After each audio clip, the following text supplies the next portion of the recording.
श्री शिवाय नमस्तुभ्यम। हर हर महादेव। दोस्तों, आप सभी लोग जानते हैं कि 11 अगस्त 2024 को पड़ रही है रविवार सप्तमी तिथि। दोस्तों, यह जो रविवार है श्रावण महीने में पड़ने वाला सबसे खास रविवार है, जिसका बहुत ही बड़ा और विशेष महत्व होता है। और ऐसा दिन पूरे साल में सिर्फ एक ही बार आता है। और दोस्तों, आप सभी लोग जानते हो कि रविवार का अगर सबसे कोई उपाय है तो वो 21 चावल के दाने वाला उपाय। तो दोस्तों, इस रविवार सप्तमी तिथि के दिन आप लोगों को इस एक चावल के दाने वाले उपाय को जरूर करना है। बहुत सारे लोग होंगे जिन लोगों ने इस उपाय को ना किया हो, मतलब पूरा साल निकल गया, उन्होंने किसी भी दिन इस 21 चावल के दाने वाले उपाय को ना किया हो। पर दोस्तों, आपके पास एक आखिरी मौका बचा हुआ है, जो कि 11 अगस्त के दिन। तो इस दिन आप लोगों को इस वाले उपाय को जरूर कर लेना है, भले ही आपने पूरे महीने इस उपाय को ना किया हो।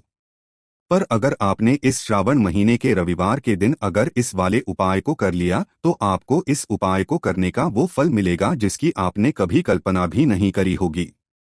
इसीलिए आप लोग इस वाले उपाय को एक बार जरूर कर लेना, ताकि आप लोगों के हाथ से यह मौका ना जा सके और आपको इस उपाय को करने का फल मिल सके।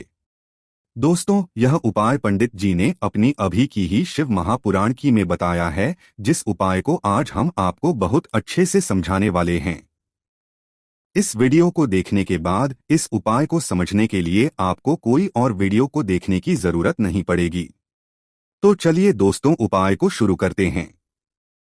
देखिए, ये इस श्रावण महीने के रविवार के दिन यह इतना खास होता है, इतना महत्वपूर्ण होता है। देखा है कभी कभी बड़े बड़े पूजा पाठ अनुष्ठान से जो मनोकामना पूर्ण नहीं होते, वो श्रावण महीने के दिन एक छोटे से उपाय करने से ही आपकी मनोकामना पूर्ण हो जाती है। और बहुत सारे लोगों ने इस उपाय को किया भी है और उनको इस उपाय को करने का फल भी जरूर मिला है। अगर आप लोग भी इस उपाय को करना चाहते हैं तो आप इस उपाय को पहले अच्छे से समझ लेना, सुन लेना, उसके बाद करना। आपको इस उपाय का फल जरूर मिलेगा और इस उपाय को कर लेने से आपके घर में चाहे किसी भी प्रकार की दुर्लभ और समस्या क्यों ना चल रही हो, आपको उसका कारण भी नहीं पता है कि भाई ये समस्या किस कारण से रही है। उसका कुछ भी कारण हो सकता है, जैसे पितृ दोष हो सकता है या किसी भी तरह का मंगल दोष भी हो सकता है। तो इस दिन आप लोगों को ये वाला उपाय कर लेना है। ये एक ऐसा उपाय है जिस उपाय को अगर किसी विशेष दिन पर किया जाए तो भाई उस विशेष दिन का जो है वह तो हमें मिलता ही मिलता है, पर हमने उस दिन पर इस उपाय को किया है तो हमें उससे भी बड़ा फल मिलता है। और फल बहुत जल्दी मिलता है, क्योंकि आप इस उपाय को बहुत ही और विशेष दिन पर कर रहे हो। तो चलिए अब उपाय के बारे में बात करते हैं, लेकिन उससे पहले आप लोगों को यह जानना आवश्यक है कि आखिर यह उपाय किस समय करना है, किसको करना है और कैसे करना है। तो चलिए हम आगे आपको वीडियो में एक एक करके बता देते हैं। इसीलिए इस वीडियो को बिना भगाए अंत तक देखिएगा, ताकि इस उपाय को करने के बाद आपका भाग्य प्रबल हो जाए, आपके नवग्रह आपका साथ देना शुरू कर दें, आपके घर की बरकत हो, आपके घर की उन्नति हो और भगवान भोलेनाथ का आशीर्वाद हमेशा आप पर बना रहे। और अगर आप चाहते हैं कि महादेव जी की कृपा से आपके जीवन की समस्त प्रकार की परेशानी से आपको मुक्ति मिल जाए और महादेव जी का कृपा हमेशा आप पर बना रहे, तो दोस्तों पूरी सच्ची श्रद्धा और पूरे विश्वास के साथ इस वीडियो को लाइक कर दीजिए और कमेंट बॉक्स में लिख दीजिए ओम नमः शिवाय, हर हर महादेव। और इस वीडियो को आप जितने लोगों तक पहुंचा सकते हैं उतने लोगों तक पहुंचा दीजिए, ताकि लोगों का भला हो सके। और दोस्तों, कमेंट बॉक्स में अपनी राशि भी डाल दीजिएगा। आपकी राशि के अनुसार कोई भी ऐसा उपाय होगा जो करके आप लाभ पा सकते हैं। सावन के महीने में वह आकर हम आपके कमेंट के रिप्लाई में बता देंगे। लेकिन आपसे निवेदन था, वीडियो लाइक करना मत भूलिएगा। और अगर आप लोग हमारे चैनल पर नए हैं तो हमारे चैनल सात्विक जानकारी को सब्सक्राइब कर लेना और इस वीडियो को लाइक करके कमेंट बॉक्स में श्री शिवाय नमस्तुभ्यम ओम नमः शिवाय जरूर लिख दीजिएगा। तो दोस्तों, इस 21 चावल के दाने वाले उपाय को हमें इस रविवार सप्तमी के दिन कैसे करना है, किसको करना है, किस समय करना है और कहां पर करना है, ये सारे सवालों के जवाब आपको इस वीडियो में मिल जाएंगे।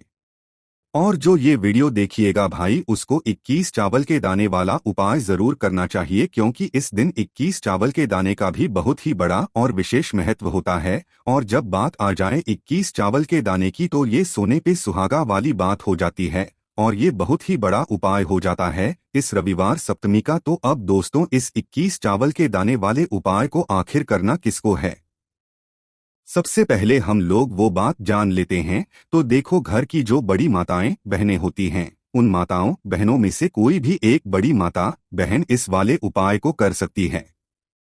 और दोस्तों अगर आप चाहें तो अपने घर में से सभी सदस्यों को भी इस उपाय को करवा सकते हैं। अगर किसी व्यक्ति की खुद की कोई मनोकामना है, खुद की कोई दुख और है जो कि वह अपने लिए ही करना चाहता है इस वाले उपाय को, तो वह खुद अपने लिए भी कर सकता है। बाकी अगर कोई घर में से ऐसा है जो कि अपने पूरे घर परिवार की सुख और शांति के लिए यह वाला उपाय करना चाहता है तो भाई वह भी कर सकता है, उसमें भी कोई दिक्कत वाली बात नहीं है। कहने का मतलब यह है कि इस उपाय को हर एक सदस्य भी कर सकता है और पूरे घर परिवार के सदस्य के लिए घर की बड़ी माता बहनों में से कोई एक माता बहन भी कर सकती है। माताएं बहनें अगर घर में उपस्थित न हो या वो यह वाला उपाय ना कर पा रही हो तो फिर घर का कोई बड़ा सदस्य भी इस 21 चावल के दाने वाले उपाय को कर सकता है, चाहे फिर वह पुरुष ही क्यों ना हो, उसमें कोई भी दिक्कत वाली बात नहीं है। अब दोस्तों इस 21 चावल के दाने वाले उपाय को हमें करना कहाँ पर है, हमें इसे शिव जी के मंदिर में जाकर करना है। बहुत सारे लोग प्रश्न करते हैं हर एक करते समय क्या हम इस उपाय को घर पर कर सकते हैं। तो इस वाले उपाय को आप घर पर नहीं कर सकते हो। इस वाले उपाय को करने के लिए आपको शिव जी के मंदिर ही जाना पड़ेगा। उसके बाद में दोस्तों जो अगला प्रश्न निकल कर आता है वो यह आता है इस उपाय को लेकर कि आखिर इस उपाय को हमें किस समय करना है, सुबह के समय करना है कि शाम के समय करना है। तो देखो इस वाले उपाय को आप लोग सुबह के समय भी कर सकते हो और शाम के समय प्रदोष काल में भी कर सकते हो। अब अगर आप पूछो कि भाई सबसे उत्तम समय कौन सा रहेगा इस 21 चावल के दाने वाले उपाय को करने का, तो हम आपसे बस यही कहेंगे कि इस उपाय को आप सुबह के समय करेंगे तो ज्यादा बेहतर होगा। बाकी अगर प्रदोष काल शाम के समय भी करेंगे तो भी अच्छा होगा, उसमें कोई भी दिक्कत वाली बात नहीं है। देखो ये 21 चावल वाला उपाय वीडियो के लास्ट में बताया है, वो उपाय आप जरूर करें। देखो इस उपाय को आप सुबह से लेकर शाम तक कर सकते हैं। तो चलिए बरसते हैं उपाय की ओर। देखिए इसके लिए आपको क्या करना है, एक काली मिर्च लेनी है। देखो ध्यान से समझना, काली मिर्च लेनी है और ध्यान देना है कि काली मिर्च कहीं से भी खंडित नहीं होनी चाहिए। फिर इसके बाद आपको लेना है एक गोल बाती का दीपक। देखिए दीपक आप चाहे तो माटी का ले ले और यदि आपके पास माटी का दीपक नहीं है तो आप यह दीपक शुद्ध आटा लगा करके एक दीपक बना सकते हैं। बस आपको ध्यान देना है कि उस आटे में आपको नमक या हल्दी का प्रयोग नहीं करना है, ठीक है। तो आप एक बढ़िया सा दीपक बना लें और उस दीपक में गोल बाती लगा करके उस दीपक में आपको घी भरना है। देखो गाय शुद्ध घी आपको उस दीपक में भरना है। अब क्या करना है, आपको इन दोनों चीजों को लेकर चले जाना है बेलपत्र के पेड़ के पास। देखिए गुरुजी ने अपनी अभी की शिव महापुराण कथा में भी बताया था, जो भी व्यक्ति प्रदोष काल में जो भी एक दीपक प्रज्वलित कर देता है उसके घर पर धन की कमी नहीं हो सकती। देखो यदि आपके घर के आसपास कहीं बेलपत्र का पेड़ नहीं है या घर से काफी दूर पड़ता है और आप जा नहीं सकते तो आगे हम ये भी बताएंगे कि कैसे इस उपाय को करना है। अगर बेलपत्र वृक्ष ना हो तो देखो अब आपको प्रदोष काल में चीजों को लेकर चले जाएं बेलपत्र के पेड़ के पास में। अब क्या करना है, सबसे पहले आपको उत्तर दिशा की ओर मुंह करके आपको खड़े हो जाना है और जो आप दीपक लेकर गए हैं उससे आपको बेलपत्र की जड़ में प्रज्वलित करना है। दीपक प्रज्वलित करने के बाद आपको एक काली मिर्च अपनी हथेली पर रखना है और बेलपत्र के पेड़ का आपको 5 बार परिक्रमा लगा लेना है। और यदि आप परिक्रमा बेलपत्र के पेड़ का नहीं लगा सकते तो आपको दीपक को चारों ओर कुछ इस तरह से दक्षिणावर्त यानी कि घड़ी जिस दिशा में चलती है 5 बार घुमा देना है, मतलब आरती करना है। और घुमाने के बाद आपको उसी काली मिर्च को दीपक में डाल देना है और वहीं पर बैठकर हाथ जोड़कर के आंख बंद करके आपको जो भी आपके जीवन में समस्याएं हैं, घर से लक्ष्मी जी का निवास नहीं है, घर में लक्ष्मी जी प्रवेश नहीं कर रही है और भी जीवन में जो भी समस्याएं हैं, तो उस समय आपको विनती करनी है। ठीक, अब इसके बाद यदि आपके घर के आसपास कहीं बेलपत्री का पेड़ नहीं है तो आपको इन सब चीजों को लेकर चले जाना है शंकर जी के मंदिर में, और शिव जी के मंदिर पहुंचकर आपको क्या करना है, आपको इसी एक दीपक को आपको शंकर जी के मंदिर की जो चौखट होती है ना, वहां पर आपको इस दीपक को जलाना है और दीपक जलाते समय आपका मुख उत्तर दिशा की ओर होना चाहिए। दीपक जलाने के बाद आपको क्या करना है, एक काली मिर्च अपनी हथेली पर रखना है और आपके जीवन में समस्याएं हैं, चाहे वो समस्या परिवार को लेकर हो या फिर धन को लेकर हो, वो अपनी वह समस्या बोलनी है और बोलने के बाद आप उसी काली मिर्च को दीपक में डाल देना है और आपकी कामना पूर्ण हो जाए, घर में लक्ष्मी जी का निवास हो, ऐसी कामना आपको कर लेनी है। देखिए, शंकर जी की मंदिर की जो चौखट होती है ना, उसमें 33 कोटि देवी देवता निवास करते हैं। यदि आप वहां पर दीपक जलाते हैं तो इससे भगवान शिव तो प्रसन्न होते ही हैं, साथ ही आपको कोटि देवी देवताओं का आशीर्वाद प्राप्त होता है और वह सभी प्रसन्न होते हैं जिनकी आशीर्वाद से आपकी कामना 100% पूरी होती है। तो आप ये उपाय जरूर करिएगा, आप बहुत ही छोटा सा उपाय है, करके देखिएगा। देखिए, अब हम जान लेते हैं गुरुजी द्वारा बताए गए दूसरे उपाय के बारे में। इस उपाय के लिए आपको मात्र 2 लौंग लेनी होगी, यानी कि आपको लौंग का जोड़ा लेना है, 2 फूल वाली आपको लौंग लेनी है। लौंग का जोड़ा कहीं से भी खंडित नहीं होना चाहिए, इस बात का ध्यान रखें। इसी के साथ में आपको लेना होगा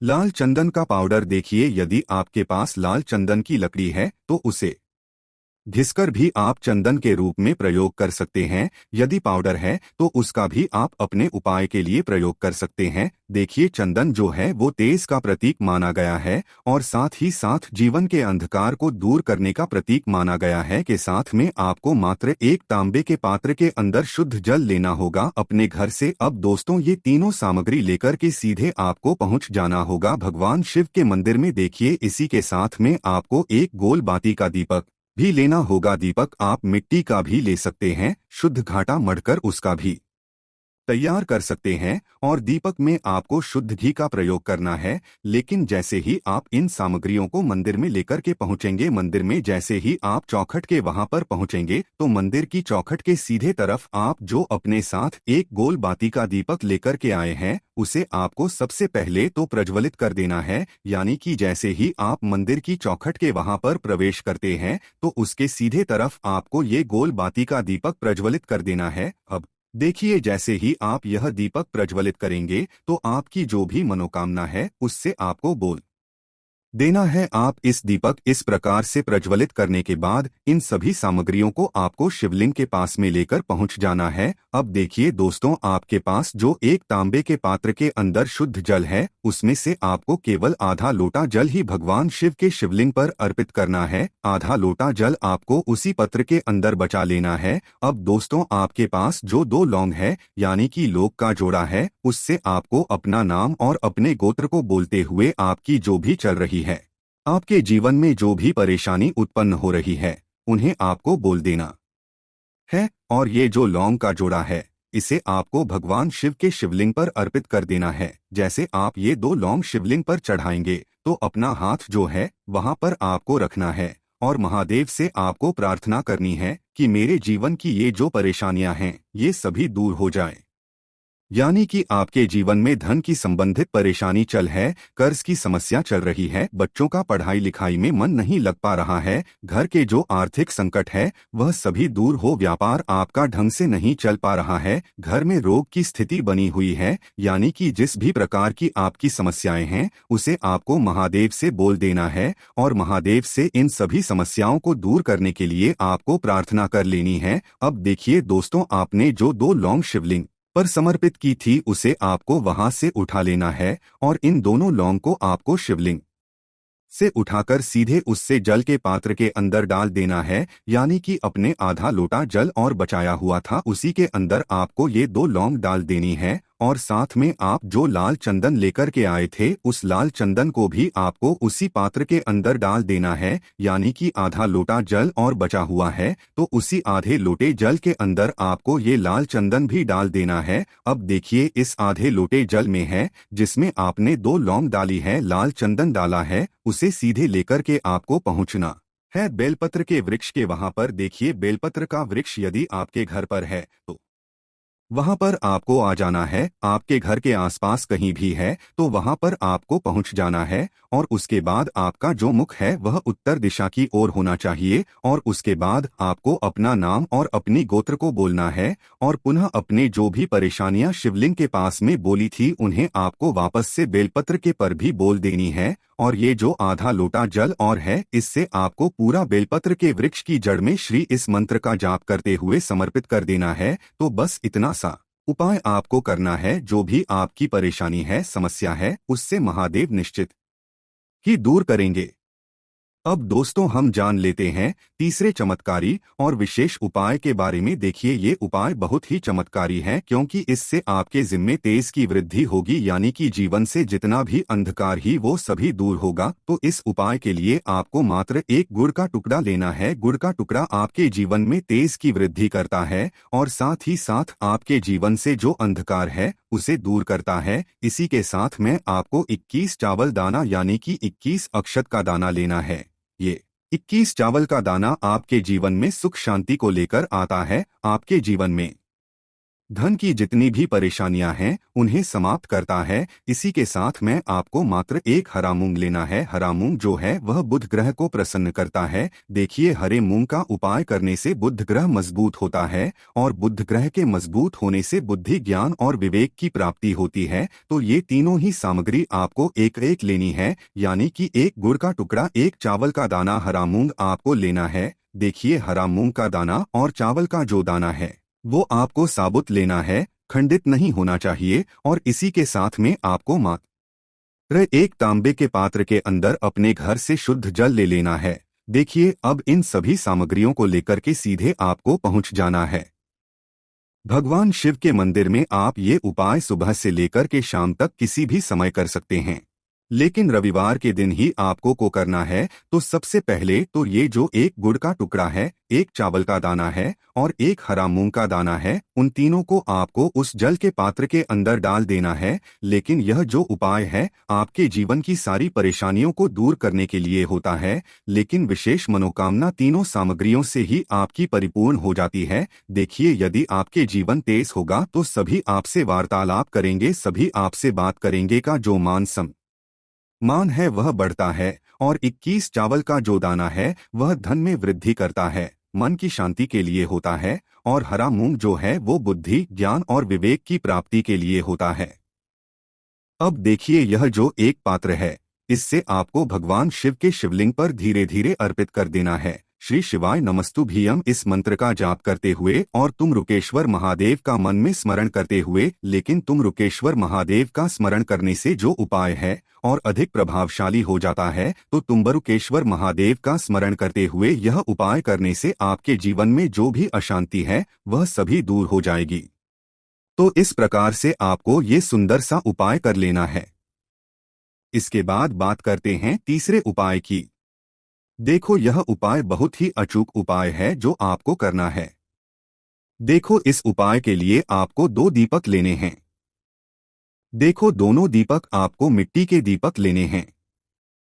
उसके बाद आपको दीपक को प्रज्वलित करने के लिए आपको लंबी बाती लेनी है और ये दीपक घी और सरसों के तेल से दीपक प्रज्वलित करने हैं। ये सब लेने के बाद आपको लेना है एक कटोरी में कच्चा दूध थोड़ा सा लेना है। उसके बाद आपको लेना है एक लोटा जल। देखो गुरुजी ने इस उपाय के लिए बताया है कि ये उपाय आपको प्रदोष काल में करना है। कहते हैं कि बेलपत्र के वृक्ष में प्रदोष काल के समय में महादेव वास करते हैं। उस समय हम कोई भी उपाय करते हैं तो उसका फल हमें अवश्य है। देखो अब ये सब सामग्री लेकर आपको प्रदोष काल में चले जाना है बेलपत्र के वृक्ष के वहां पर देखो। वहां पहुंच जाने के बाद आपको सबसे पहले बेलपत्र की जड़ में सबसे पहले वो दूध जो आप लाए हैं उसे समर्पित कर देना है। उसके बाद आपको जो एक लोटा जल जो आप लाए हैं वो आपको धीरे धीरे बेलपत्र की जड़ में समर्पित कर देना है। उसके बाद आप जो दीपक लाए हो दोनों दीपक को आपको बेलपत्र की जड़ बेलपत्र की तरह मुंह करके बाती का आपको एक दीपक घी का और एक दीपक तेल का प्रज्वलित कर देना है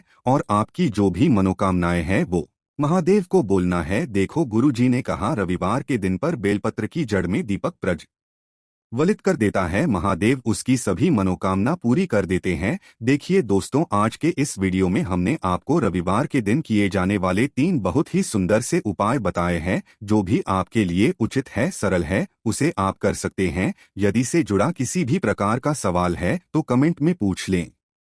उपाय को करते समय आप किसी भी प्रकार की गलतियां ना करें। अगर आपको हमारी वीडियो पसंद आए तो हमारे इस वीडियो को लाइक और चैनल को सब्सक्राइब जरूर करें। श्री शिवाय नमस्तुभ्यम। हर हर महादेव।